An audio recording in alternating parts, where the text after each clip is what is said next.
Yesterday I tried to upload the video about 16 minutes, but it was refused late in midnight because it's too long. So I cut it in half and sent the first half. But today I forgot to send the second half because I'm busy watching YouTube on the sofa.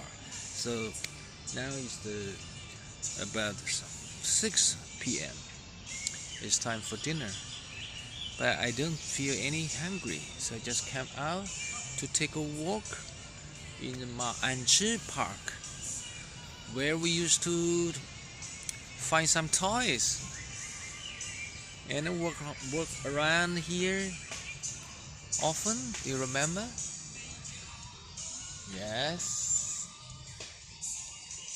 So I let your two sisters they cook themselves, and they can do something and find something to eat as they like. I think it's both. It's for me. It's even more easier and it's better for them too, yeah, because they are all grown up. And I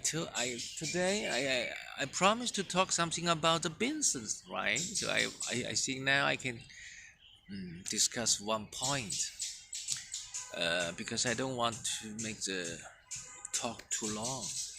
So it's difficult to upload here because the internet speed is limited. I felt, yeah, we have still a long time. One thing I have to mention, because after I start to talk in English, I found some problem, and I share this feeling with Yin Yin about learning English. Even though I've been learning English for many years, or over more than 20 years. Once I start to talk, I feel a little bit inconvenient, and because I couldn't find the proper words immediately, and this in fact affects my way of thinking also. So I told Ying Ying, when you're learning English, it doesn't mean you read or you listen or you watch the video or go to the movie.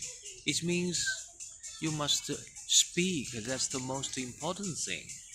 Yeah. If you want to actually improve your English ability. I think it's because of language is based on the practice. It's based on the speaking. Yeah. And if you even though when you feel you can understand everything when you are reading or you are watching a YouTube or some film, it doesn't mean you can speak good. It doesn't mean you can make the other people understand what you are thinking. So it's a different matters. So I let her to try to speak to herself if she cannot find somebody to speak. Yeah. Okay. Today I talk a little bit about how I do business. Yeah. I mean how I buy from China. Our business is pneumatics. Well, every time I mention pneumatics, very few people understand the words. Even during my interview in U.S. Embassy in Shanghai, the lady, the American lady, she asked me what does mean pneumatic. So I try to explain a little bit. So it's a little bit a small business, a specialized business. I think maybe in the mechanical field. But I think it's very nice. At least it keeps me having a sense of being a little bit a specialist and technically background, something like that. And the competition in this field compared with other business,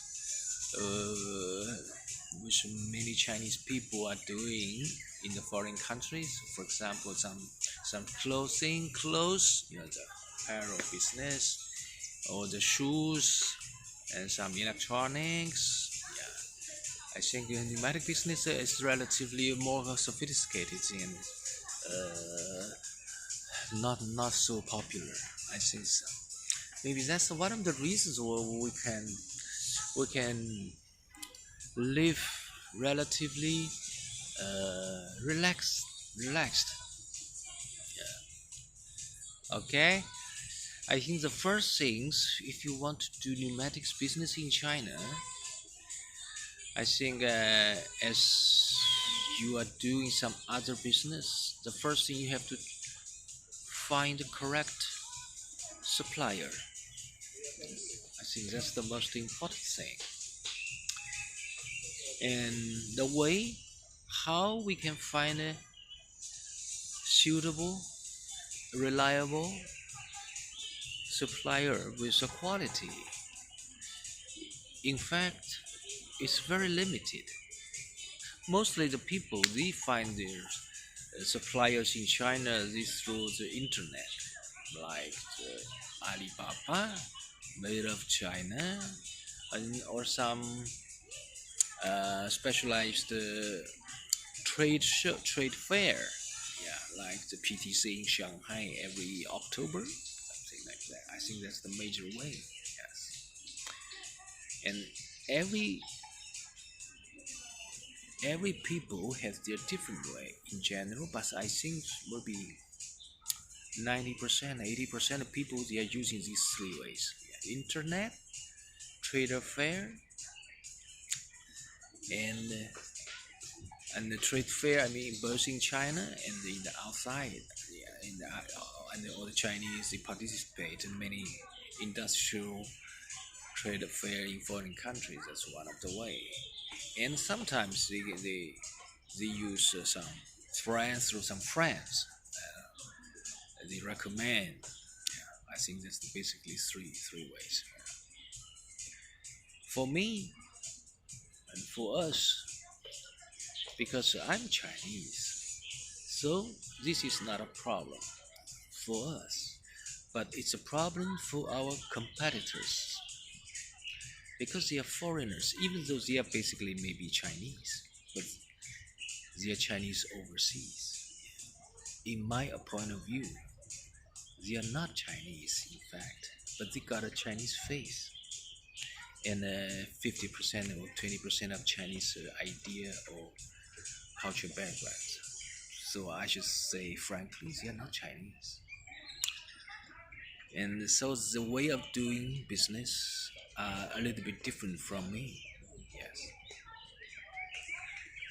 I didn't mean that my way of doing business is better or something or in a better position or something. I don't mean that.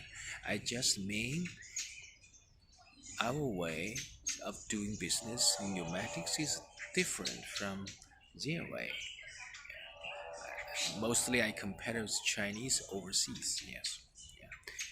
Of course, if our competitors are locals, local people, they are not Chinese origins. The difference is greater. Yeah, greater.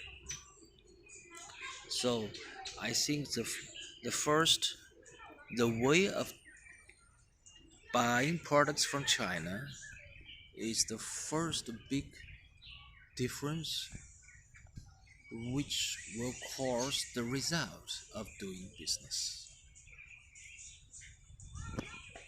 both in the price and in the quality. Yeah, because the people who are doing this business are different. Yeah, that's the. I think it's very basic, maybe needless to say. But anyway, I want to mention this. Whatever, no matter what things, what kind of business you are doing, I think the major difference comes from the people. Okay, time is up, so we'll continue our talk tomorrow. Take care. Take care.